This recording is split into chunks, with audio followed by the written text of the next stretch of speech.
Well, the 2024 Vuelta España has kicked off here in the outskirts of Lisbon along the ocean, the Atlantic Ocean, and it was a great way to celebrate the victory of Brandon McNulty. Yes, the 2023 Vuelta España ended with the U.S. rider Sepp Kuss on top, and today we begin the 2024 edition with Brandon taking the first stage, a 12-kilometer time trial stage that he did in just over 12 minutes, averaging nearly 60 kilometers an hour out there on a course that was running east to west from the capital in Lisbon, with the wind strong on the day coming in from the north and the riders battling, and it seemed to be getting stronger all day long. Brandon's second last on the day was one of the favorites, and the last rider going off in the day, well, that was Wout van Aert, the Belgian, and he just missed out by around about 2.8 seconds. The top three were closely packed, and I'm gonna get into those top three riders.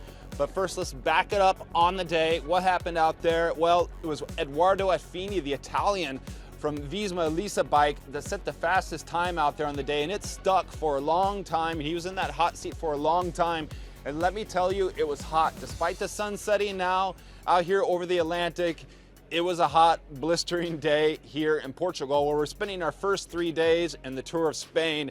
Now, Edoardo Affini withstood the attacks from some of the top stars out there, and one of the riders that we were keeping an eye on was the Brit rider Josh Tarling. Tarling came in close on the day, the European champion, unable to unseat Edoardo Affini with his time, rolled on over there to the Ineos Grenadiers team set up there underneath the tent, got kisses from his girlfriend, cooled down a little bit, and then spoke with us and explained that he needs a win. He wanted the win, and I asked him, hey Josh, you don't seem too upset, but he said yes, he is. He needs a win, and he didn't get it today. He missed a pretty good golden opportunity for a strong time trial rider like himself.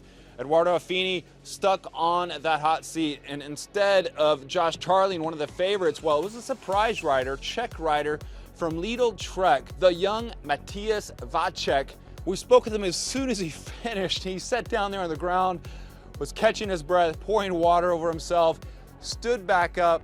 He didn't think the time was going to stick, but yes, it did. It withstood the rest of the riders that were coming in, and that included Stefan Kung, the Swiss national champion out there, who's always getting runner-up spots, and today, well, he was up in the mix, but not able to contend for the victory. Vacek was able to hold off the big guy, Wout van Aert, but not able to hold off Brandon McNulty out there racing in the Stars and Stripes jersey. Now, Wout van Aert, he said when he explained things there in the commotion among all the Portuguese fans at the Visma team van that was parked there waiting for him, he said that he knew right away when he started the legs were feeling kind of bad. He didn't think he had it in him.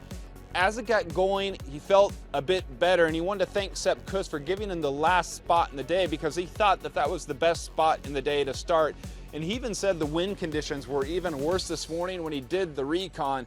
Now, there was some talk, like in the Olympics, he would run a double disc setup, disc in the back, disc in the front. Well, no one was going to do that out there today because it was extremely windy, and we even spoke with Sepp Kuss about that, and he joked that he might have been even better off on some spoked training wheels. But Wout van Aert definitely did not run the double disc, although he did give it a shot, did try the bike and decided not to. Now, Wout van Aert said that even with the time today, he thinks he's close enough there at 2.8 seconds to challenge for the red jersey in the coming days, and also on Van Aert's checklist, besides helping Sepp Kuss to defend his title here in the Vuelta España, is going to be going for sprint stage victories. Now, looking back over to Brandon McNulty, he set a time out there that he's going to be pleased with, a stage win and a red leader's jersey in a Grand Tour. Not to mention, he didn't race the Tour de France. He focused everything he could there at home in Arizona on being ready for the Olympics and just finished outside the medals. So when he came here to the Vuelta España, he had a mission, and the mission was to help the GC guys, to mission Adam Yates, to help João Almeida, the home Portuguese rider, starting here on his home land. Tomorrow we're going to pass through his hometown in these first 3 days before we head over into Spain on stage 4.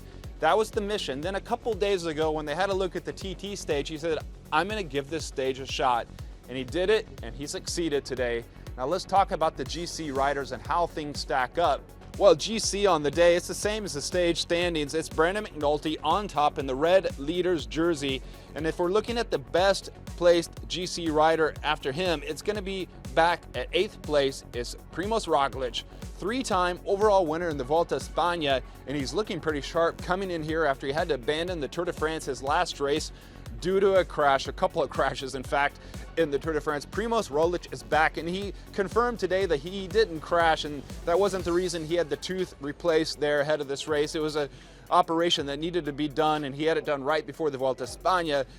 2 places back in 10th place was João Almeida, and both Primoz and João did great rides today, just coming back at 16 seconds off for Primoz Roglic, João Almeida 19 seconds back. And if we're looking at the other GC guys, well, Skilmos is there in 13th place, Jay Vine, a TT rider riding for UAE Emirates, a power pack team, there in 14th place. And further on down in the GC, well, we have to go further to find Theo Gegenhardt there in 26th place, Adam Yates in 29th place, and Sepp Kuss is pretty far down there in 62nd spot, nearly losing a minute today at 53 seconds back for the American from Durango.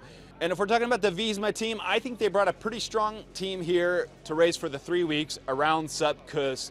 They have Kuss, they have Dylan Van Barle, Eduardo Affini, also Attila Valter, riders who can protect him, and the big guy, Wout van Aert, who's also going for stages, but he's going to be there to protect Sepp Kuss. And if he's winning stages, he's going to be even more motivated in this Vuelta España. The UAE team, though, they're the star-studded team here. Brandon McNulty, after riding the next 2 days to hold on to that red jersey, he's going to switch over to riding for Adam Yates, for João Almeida. Let's not forget also in the team is Jay Vine, and also the young Mexican rider we're all keeping an eye on, Isaac Del Toro. But today, it's a celebration. After last year's Vuelta España, Sepp Kuss ending the 2023 Vuelta on top as overall winner, while we start off 2024 on top, winner of the stage, now in the race leader's jersey, Brandon McNulty.